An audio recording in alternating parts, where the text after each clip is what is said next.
Hello hello నేను ఇక్కడ సుమన్ టీవీలో అందమైన జీవితం ప్రోగ్రాంకి వచ్చాను. ఎందుకు వచ్చావు? ఈ ఫోన్ నెంబర్ ఎవరిది? ఎక్కడి నుంచి మాట్లాడుతున్నావు? ఏంటి అసలు? వారం రోజులు అయిపోయింది, నీ అడ్రస్ లేదు, ఏం లేదు, పిల్లలు ఎలా ఉన్నారో తెలియదు. నేను ఎంత టెన్షన్ అవుతున్నాను. ఇంకా నువ్వు నాకు వద్దు. వద్దు అంటే ఎలా? వద్దు అంటే ఎలా ఏంటి? ఇంకా ఇంత టార్చర్ పెట్టిన తర్వాత అర్థం చేసుకోకుండా ఇంకెలా ఉంటాను నేను నీతోటి?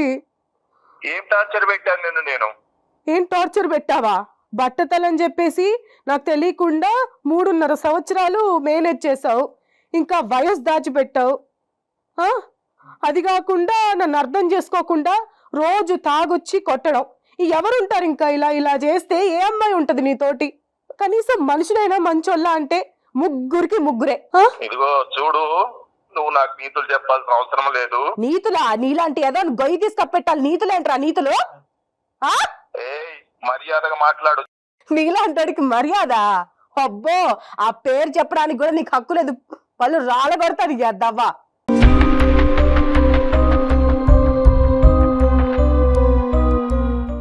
ఎదవా అనే స్టేజికి వచ్చావంటే చాలా దూరం పోయింది నీ ఎవ్వరో అలా ఊరుకుని ఇన్ని రోజులు ఉన్నాను కాబట్టే. ఏమనుకుంటున్నావు నువ్వు? డాక్టర్ గారు చూసారు కదా ఇతని బిహేవియర్. బాబు తమ్ముడు, నీ పేరేంటన్నా? నా పేరు సుధాకర్ అండి. బాగుంది పేరు.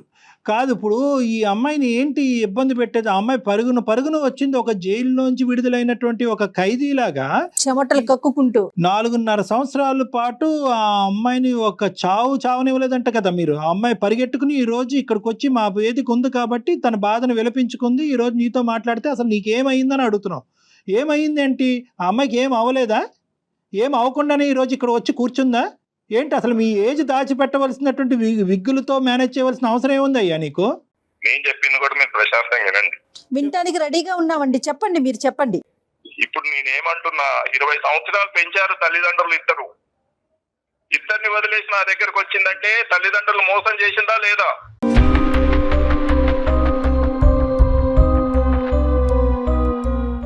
ఈ రోజు నా బొచ్చు బాగాలేదని ఇంట్లోంచి వెళ్ళిపోయింది. 2 సంవత్సరాలు 2 పిల్లల్ని కన్న తర్వాత వీడు బొచ్చు బాగాలేదు, వీడు అందగాడు కాదు, అప్పుడేమో అందగాడు అని అప్పుడు వచ్చింది, ఇప్పుడేమో బాగాలేదని వెళ్ళిపోయింది. సరే, ఇంకా అవసరం తల్లిదండ్రులతో అవసరం తీరిపోయింది, వెళ్ళిపోయింది. ఇక్కడ భర్తతో అవసరం తీరిపోయింది, వెళ్ళిపోయింది. మరి ఆ పిల్లలు ఏం కావాలి? వాడిని నమ్మే కదా సార్ నేను వెళ్ళాను. వాడిని నమ్మే కదా మేడం నేను వెళ్ళాను. ఒక ట్రస్ట్ వచ్చిన తర్వాతే కదా, ఒక బాండ్ వచ్చిన తర్వాత, ఒక ట్రస్ట్ వచ్చిన తర్వాతే ఎవరైనా ఒక స్టెప్ తీసుకుంటారు. 43 ఏళ్ళు నీకు. అప్పుడు నీకు ఆ మాత్రం ఇంగితం లేదా?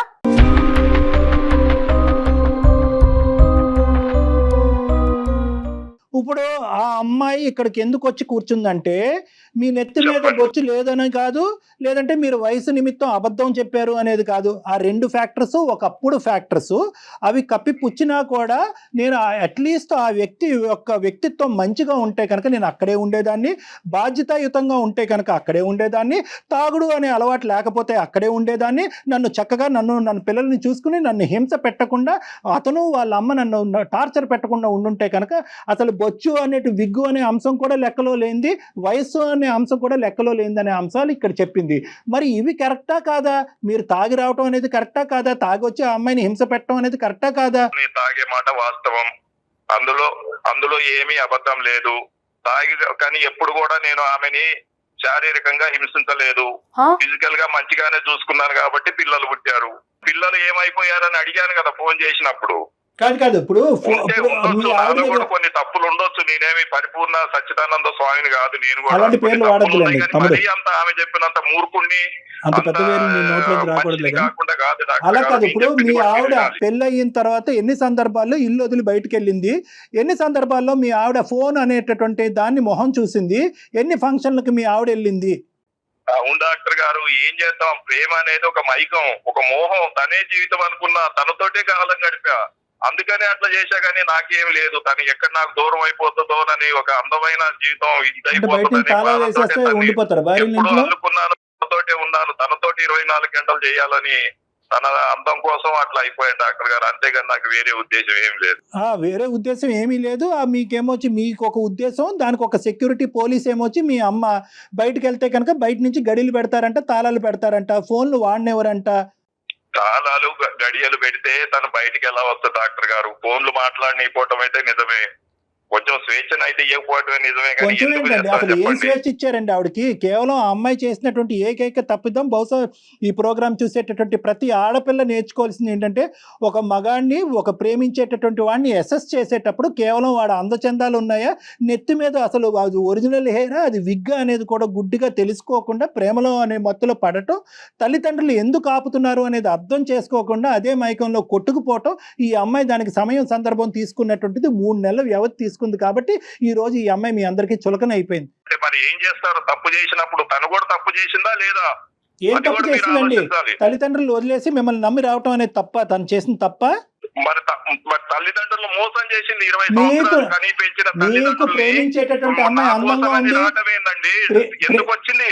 కాదు. ఈ రోజు తల్లిదండ్రులు వదిలేసింది, ఇవాళ నన్ను వదిలేసింది. ఏమండి, అందుకనే నేను జాగ్రత్త పడ్డాను. ఏ రోజు అసలు అయితే కనుక అయిపోయిన దాన్ని ఒక సందర్భంగా వాడుకుంటున్నాడు ఆయన. ఏమండి, తల్లిదండ్రులు లేనటువంటి లోటుని తీర్చాలి, అంతేగాని తల్లిదండ్రులను కూడా వదిలి వచ్చిందని చెప్పి ఆ సిచ్యువేషన్ ని అడ్వాంటేజ్ తీసుకుని ఇంకెక్కడికి పోతాదిలే అని చెప్పి ఆ అమ్మాయికి మొత్తం జైలు అనేటటువంటి విధంగా ఈ రోజు క్రియేట్ చేశారు మీరు. 20 సంవత్సరాలు పెంచిన తల్లిదండ్రులు వదిలేసి వచ్చిన అమ్మాయి నాతోటి ఏముంటదని నేను జాగ్రత్త పడ్డాను. తల్లిదండ్రులు జాగ్రత్త పడలేదు, నేను జాగ్రత్త పడ్డాను ఒక్క అంతే. నిమిషం ఆగుతావా, నేను మాట్లాడాలి. ఏం మాట్లాడతావు? ఇంకా పొయ్యి ఆడ కూర్చున్న తర్వాత పరువు ఉన్నది, కూర్చొని ఇంకేం మాట్లాడతావు నువ్వు? పరువు కూడా ఉందా? చూసారా డాక్టర్ గారు, పరువు అంట. ఇప్పుడు ఆ అమ్మాయి ఆల్రెడీ ఇక్కడ ఒక నిర్ణయం తీసుకుని ఇక్కడికి వచ్చి కూర్చుంది. ఇంకొక దారి అంటూ ఆ అమ్మాయి ఇక్కడ ఏం మాకు చూపెట్టలేదు. అంటే ఏంటంటే ఇక్కడ కౌన్సిలింగ్ చేయటానికో లేదంటే మిమ్మల్ని ఒక మంచి వ్యక్తి కింద మార్చడానికో ఈ పెళ్లి కలపటానికో అనేటటువంటి ఆప్షన్స్ ఆ అమ్మాయి ఇవ్వలేదు. ఇక్కడికి వచ్చి ఏమందంటే ఈ టార్చర్ భరించలేకనే ఇక్కడ కూర్చున్నాను. ఇక్కడ కూర్చోవటానికి ఒకే ఒక అంశం ఏంటంటే కనుక ఆ ఫ్యూచర్లో ఆ మనిషి మళ్ళీ నా జీవితంలో రాకూడదు, నేను ఎక్కడున్నాను అనేటటువంటి ఆలోచన అతనికి రాకూడదు, మా పేరెంట్స్కి వెళ్ళి ఎటువంటిది కమ్యూనికేట్ చేయకూడదు, ఈ పెళ్లి ఇక్కడితో తెగినట్టే అనే అంశం మీకు కమ్యూనికేట్ చేయడం గురించి మా ద్వారా మీతో మాట్లాడమని చెప్పింది. వయసు అప్పుడు ఎందుకు దాచారు? నా నెత్తి మీద ఉన్నది ఒరిజినల్. అవునండి, నేను మంచోడిని కాదు, వయసు నేను దాచడం ఏందండి? నన్ను చూసి ఆ అమ్మాయి కూడా మోహం పడింది కదా. అది లేదు, నువ్వు అవసరం లేదు నాకంటే. మరి పిల్లలు ఏమైపోతారు చెప్పు? నువ్వు చెప్పు, పిల్లలు ఏమైపోతారు? ఆ రోజు తల్లిదండ్రుల మాట విన్నావా నువ్వు? నీ సుఖం నీ సంతోషం నీదే గాని ఎదుటోళ్ళది నీకు అవసరమే లేదు. అంతా నీ వర్షనే. నన్ను మాట్లాడిస్తావా? మళ్ళా ఇంకొక అందమైన జీవితం, మళ్ళీ వీళ్ళందరూ నన్ను బదనాం చేసి మళ్ళా డాక్టర్ గారేమో నన్ను తిడుతున్నాడు. అసలు నన్ను అరే, నీకు అవసరమా మాట్లాడిస్తున్నారు. పెళ్లి 43 సంవత్సరాలని? అతను అంత మంచి ఉత్తముడైనప్పుడు నువ్వు 19 ఏళ్ళ అమ్మాయివి తల్లిదండ్రులు ఎందుకు వదిలేసుకుని వస్తున్నావు? నాకు 43 ఏళ్ళు, నేను పెద్దవాడిని చెప్పొచ్చు కదా. నీ వయసు ఎందుకు దాచావు? నేను దాచటానికి నీ మనిషినే నీ కళ్ళ ముందున్న 6 అడుగుల మొగాడిని నీ కళ్ళ ముందు ఉంటే నీ కళ్ళకి నేను కనపడటానికి కదా. నేను దాచేదేముంది? నీ కళ్ళు మూసుకుపోయినాయి, నీ కళ్ళు కామంతో మూసుకుపోయినాయి. మూసుకుపోయి మోహంతో నాతో వచ్చావు నువ్వు.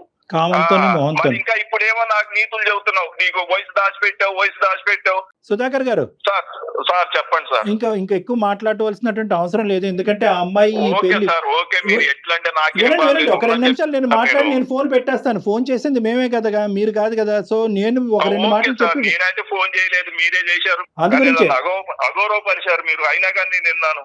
నేనే అగౌరవపరిచానండి. మీ వయసు బట్టబయలు చేయటం అగౌరవపరచటమా? ఏం టార్చర్ చూపెట్టారు ఈ 4 సంవత్సరాలు అనేటువంటిది మాకు కళ్ళకు కట్టినట్టుగానే కనిపించింది. మీతో ఇంకా మాట్లాడవలసినటువంటి అవసరం లేదు. ఒకప్పుడు పిల్లలు డివోర్స్ అనేటటువంటి అంశాలు తేల్చుకోవాలంటే కనుక ఆ అమ్మాయికి కావాల్సినటువంటి లీగల్ హెల్ప్ మేము ఇస్తాము, మీకు కావాల్సినటువంటి లీగల్ హెల్ప్ మీరు తీసుకోండి. తద్వారా ఏంటంటే ఈ విడాకుల ప్రక్రియ అనేది ముందుకెళ్తుంది. పిల్లలు ఎవరి దగ్గర ఉంటారు, ఎంతసేపు ఉంటారు అనేటువంటిది కోర్టు నిర్ణయిస్తుంది. ఓకే, ఇవ్వండి. మీరు నాకు కాల్ చేశారు, మీరే అంతా చెప్పారు. మీ ఇష్టం, మీ వర్షన్ మీది. ఆ విడాకులు అనేవి జరగవు. తన జీవితాంతం నాతోటే కలిసి ఉంటది. ఎందుకుంటాను? నాకేం అవసరం? నోరు మూసుకో. ఇప్పటికీ నా తప్పు తెలుసుకున్నాను సార్. నేను రోజు పశ్చాత్తాపడ్డాను సార్.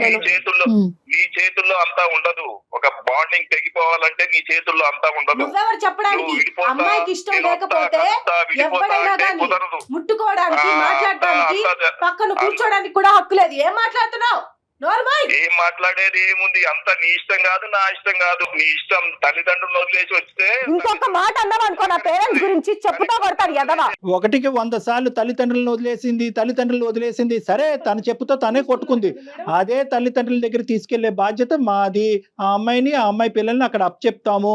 మీరు ఏ కోర్టు ప్రక్రియ ద్వారా వెళ్తారు అనేది మీ ఇష్టం. ఆ అమ్మాయి మీతో మాత్రం కలిసి ఉండాలనే ఆలోచన ఆ అమ్మాయికి లేదు. అది ఆ అమ్మాయి హక్కు. మీరు నాకు ఫోన్ చేశారు కదా, కంక్లూజన్ నేను కూడా ఒక మాట చెబుతాను వినండి. తల్లిదండ్రుల నుంచి నాకు విడాకులు ఇప్పిస్తారని మీరు అంటున్నారు. అది జరిగే పని కాదు, సమాజం హర్షించదు, తల్లిదండ్రులు కూడా ఒప్పుకోరు. ఆ భర్తతోటి ఉండు, వాడు పెళ్లి చేసుకున్నాడు ఏదో ఒకటి, ఆ పిల్లల కోసం భరించు. ఆ రోజు మమ్మల్ని వదిలేసి వెళ్ళిపోయావు, ఈ రోజు మళ్ళీ మొగుడిని వదిలేసి మా దగ్గరకు వచ్చావా, పిల్లలు ఏమైపోతారు, కోర్టు కూడా నాకే సపోర్ట్ చేస్తుంది, మీ సుమన్ టీవీ వచ్చినా ఇంకెవరు వచ్చినా అందరు కలిసి ఉండండి రాబాయ్ అని చెబుతారు. పెళ్లి అంటే 100 ఏళ్ళు పంట అంటారు. ఏం బాధ లేదు. సంతోషం అండి, ఊహల్లోనే బతకండి. చాలా సంతోషం. కట్ చేయండి అమ్మా. చాలా మంచి నిర్ణయం తీసుకున్నాం. ఆ మనిషి ఏంటనేటటువంటిది ఈ 10 నిమిషాలు అతను మాట్లాడితే మాకు అర్థమైంది. అతను ఎక్కడ కూడా అతను చేసినటువంటి తప్పులు, దాచిపెట్టినటువంటి అంశాలు ఎక్కడ కూడా 0.5% కూడా కనికరం లేదు అని అనిపిస్తుంది. ఒకటమ్మా, ఈ రోజు ఇక్కడికి వచ్చినందుకు, నిర్ణయం తీసుకున్న తర్వాత ఇక్కడికి వచ్చినందుకు మేమందరం హర్షిస్తున్నాం. ఎందుకంటే ఇక్కడ ప్రధానంగా నీకు సపోర్ట్ అనేటటువంటిది కావాలి ఈ సముద్రం దాటు. ఎందుకంటే అతను ఛాలెంజ్ చేస్తున్నావు, ఎక్కడికి వెళ్తావు, ఏం చేస్తావు, అటు తిరిగి ఇటు తిరిగి సమాజం మళ్ళీ నాతోనే కలుపుతుంది అనే ఛాలెంజ్ చేస్తున్నాడు. కాబట్టి ఇక్కడ మీ పేరెంట్స్ తో కూడా మేము మాట్లాడుతాం అమ్మా. పేరెంట్స్ తో మాట్లాడి వాళ్ళకి సర్ది చెప్పేటటువంటి ప్రయత్నం, తెలిసి తెలియని తప్పు చేస్తాం. ఇంకా నేను నా పేరెంట్స్ తో ఉంటాను మ్యామ్. దయచేసి మా పేరెంట్స్ తో నన్ను కలిపే బాధ్యత మీది. నేను నా కాళ్ళ మీద నిలబడి నా పిల్లల్ని చూసుకోవాలని నా కోరిక. నాకు జీవితంలో ఇంతకంటే ఇంకేం వద్దు సార్. నా పిల్లల్ని చూసుకోవాలి, నా పిల్లలు బాగుండాలి. ఎప్పట్లాగా నేను మా పేరెంట్స్ తో కలిసి ఉంటాను. అక్కడ నేను వాడిని నమ్మొచ్చాను, ప్రేమతో వచ్చింది కనిపించట్లేదు. నువ్వు ఎలా వచ్చావు, నీ కళ్ళు కామంతో మూసుకుపోయినాయా అని నన్ను బ్లేమ్ చేస్తున్నాడు. ఒక ఆడపిల్ల ఒకరితో వెళ్ళిందంటే ఏ నమ్మకంతోనే కదా సార్ వెళ్ళేది. నీకు కళ్ళు మూసుకుపోయినాయా, నువ్వు అలాంటి దానివి, నువ్వు నా నుంచి విడిపోకూడదు, ఆ స్వేచ్ఛ కూడా ఇవ్వట్లేదు నాకు అంటే మీరు అర్థం చేసుకోండి డాక్టర్ గారు. తప్పకుండా పేరెంట్స్ తో మాట్లాడే బాధ్యత కళ్యాణ్ గారు తీసుకుంటారు. దయచేసి నాకు ఏదో ఒక దారి చూపించండి. తప్పకుండా సుమలత, మీరు ధైర్యంగా ఉండండి. పేరెంట్స్ తో మాట్లాడదాం. నెక్స్ట్ ఏం చేయాలనేది లీగల్ గా వెళ్ళే అవకాశం మనం ఎలా ఉందో ఏంటో చూద్దాం. కళ్యాణ్ కూడా మేము హెల్ప్ చేస్తామా, లీగల్ సపోర్ట్ కూడా మేము తీసుకురావడానికి ట్రై చేస్తాం. రైట్. నమస్తే. నమస్తే.